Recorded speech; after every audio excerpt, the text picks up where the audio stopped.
دین حق از کافری رسوا ترست. وہ کہتے ہیں کہ دین حق جو ہے اللہ کا سچا دین وہ کافری سے بھی، کافرانہ نظاموں سے بھی بے توقیر ہو گیا. آپ دیکھ لیجئے لوگ مغربی نظام کی تعریف کرتے ہیں اور اسلام کے کیڑے نکال رہے ہوتے ہیں، حالانکہ اسلام تو خوبصورت دین ہے. تو یہ ہوا کیوں ایسے؟ حرم رسوا ہوا پیر حرم کی کم نگاہی سے. حرم رسوا ہوا پیر حرم کی کم نگاہی سے. اقبال کو ایک ملا پہ جو شکوہ ہے وہ کم نگاہ ہے، کور ذوق ہے. حرم رسوا ہوا پیر حرم کی کم نگاہی سے، جوانان تتاری کس قدر صاحب نظر نکلے. تو اقبال کو جو ہے وہ شکوہ ہے کہ ان کی وجہ سے دین حق از کافری رسوا ترس، دین حق کافری سے بھی زیادہ رسوا ہو. کیوں؟ زاں کے ملا مومن کافر گرست، اس لیے کہ میرے دور کا ملا ایسا ہے جو مومنوں کو کافر کر رہا. انہوں نے چھوڑا ہی نہیں ہے، انہوں نے متقیوں کو، پرہیزگاروں کو، سجدہ گزاروں کو کافر قرار دے. یار کوئی بھٹک بھی سکتا ہے.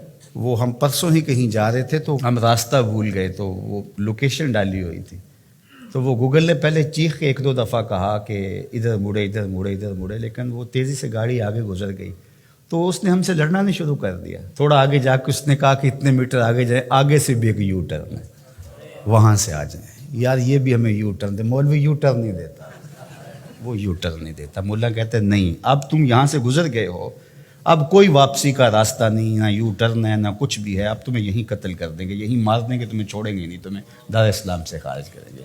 اقبال کو یہ شکوہ ہے ملا سے کہ یہ راستہ نہیں دیتا.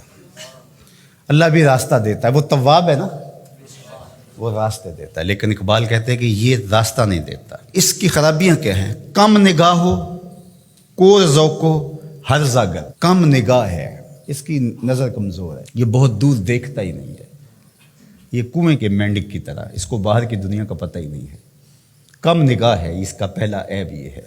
امام شامی نے فتویٰ دیا ہے جو دور موجود کے حالات سے آگہی نہیں رکھتا وہ عالم نہیں ہے، وہ جاہل ہے. تو اقبال نے بھی یہی بات، کم نگاہ، کور ذوق، یہ بد ذوق ہے. لطافت بھی تو کوئی چیز ہوتی ہے نا، خشکی ہی خشکی ہے. ہرزہ گرد، ہرزہ کا لفظ تو آپ نے سنا، ہرزہ سرائی، بیہودہ بولنا، اس کو ہرزہ سرائی کہتے ہیں. 3 چیزیں اس ملا کی اقبال نے بیان کی ہیں: کم نگاہ ہو، کور ذوق ہو، ہرزہ گرد. ایک تو دیکھ نہیں سکتا میں نے جانا کہاں ہے، دوسرا ذوق ہی نہیں، لطافت ہی نہیں ہے، اور تیسرا آوارہ گرد ہے، منزل کا بھی نہیں پتا اور آوارہ گرد بھی ہے. تو جب آوارہ گرد ہوگا تو آوارہ وہی ہوتا ہے کبھی ادھر کبھی ادھر. ملت از کالو اکولش فرد فرد، ملت اس کی گفتگو سے، اس کی تقریروں سے ٹکڑے ٹکڑے ہو گئی. اس کی تقریروں نے جوڑا نہیں، اس کی تقریروں نے توڑا ہے. اس نے امت کو ٹکڑے ٹکڑے کر کے رکھ دیا ہے. اللہ اکبر. مکتب و ملا و اسرار کتاب. مکتب یعنی درسگاہ، دوسرا ملا، اور تیسرا کتاب قرآن مجید کے اسرار. مکتب، ملا اور کتاب، یہ 3 چیزیں تھیں. کہا کہ کور مادر زاد و نور آفتاب. اس کی مثال ایسے ہے جس طرح کوئی ماں کے پیٹ سے ہی نابینا پیدا ہوا ہو اور سورج چمک رہا ہو. تو قرآن اس کے پاس موجود ہے اور اندھوں کی طرح اس کو کچھ دکھائی نہیں دے رہا. یہ قرآن تو امت سازی کا عمل کرتی ہے لیکن اس کو پتہ ہی نہیں. پھر آخری جو اقبال نے بات کی، بہت غور و فکر کی ہے.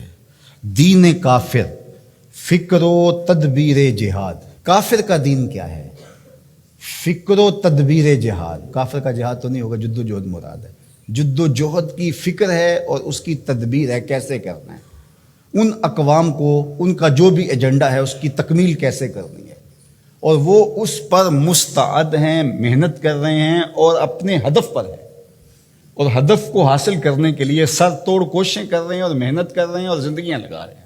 دین کافر فکر و تدبیر جہاد، دین ملا فی سبیل اللہ فساد. اور اقبال کو ملا سے ایک اور بھی شکوہ ہے. وہ کہتے ہیں دل ملا گرفتار غم نیست.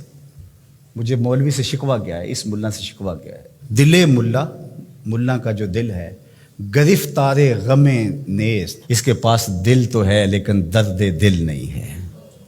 دل دارند و محبوب نہ دارند.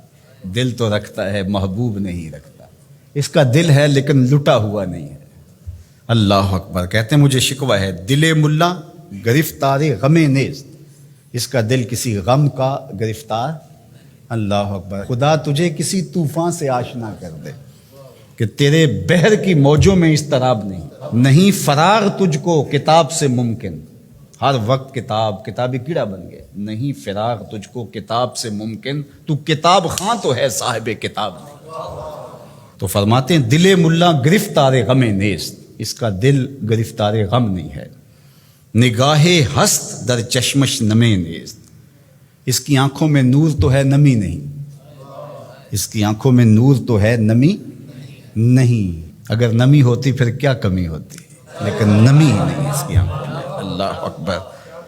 ازاں بگریختم از مکتبے ہو، اس کے مدرسے سے میں کیوں چھوڑ کے بھاگا ہوں، میں ملا کے سسٹم کا حصہ کیوں نہیں بنا، اس کی کوئی وجہ ہوگی نا۔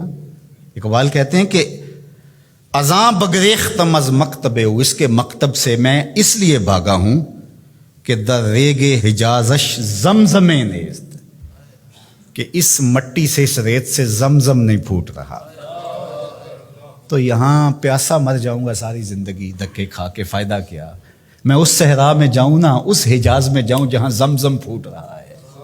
اللہ اکبر۔ سرے ممبر کلامش نیش دارست، ممبر کے اوپر اس کا کلام زہر گول رہا ہے، اس کے منہ سے انگارے نکلتے ہیں، آگ نکلتی ہے۔ سرے ممبر کلامش نیش دارست، سرے ممبر اس کے کلام سے آگ اگل رہی ہے۔ او کے در صد کتاب اندر کنارست، یہ اس کی زبان سے آگ نکل رہی ہے جس کی بغل میں کتابیں ہیں۔ اللہ اکبر۔ اور تیری بغل میں کتابیں ہیں، نور نکلنا چاہیے، تیری بغل میں کتابیں ہیں، قرآن کے نقطے آنے چاہیے، لیکن بغل میں کتاب اور زبان میں آگ، کیا عجیب کہانی ہے، بغل میں کتابیں ہیں اور زبان سے آگ نکل رہی ہے۔ تو کہا کہ میں اس آگ کے آگے کیسے ڈر سکتا ہوں، تو میں بھاگ آیا۔ اللہ اکبر۔ حضور تو من از خجلت نہ گفتم، ز خود پنہاں و برما آشکار است، کہا کہ میں آپ کے سامنے جو شرمندگی ہے نا میری، وہ میں کہوں وہ کیا ہے۔ کہتے ہیں کہ یہ اپنے آپ سے پوشیدہ ہے، لوگوں کے سامنے ظاہر ہے، لوگوں کو پتہ ہے مولوی کتنے پانی میں ہے، لیکن مولوی کو نہیں پتا میں کتنے پانی میں ہوں۔ یہ کتنے افسوس کی بات ہے۔ زمانہ جانتا ہے کہ یہ ملا زمانے سے پیچھے رہ گیا ہے، یہ دین کی تعبیر ہی نہیں کر رہا، لیکن اس کو کبھی سمجھ نہیں آئی، یہ اپنے اس حلقے میں مست ہے، اسے پتہ ہی نہیں ہے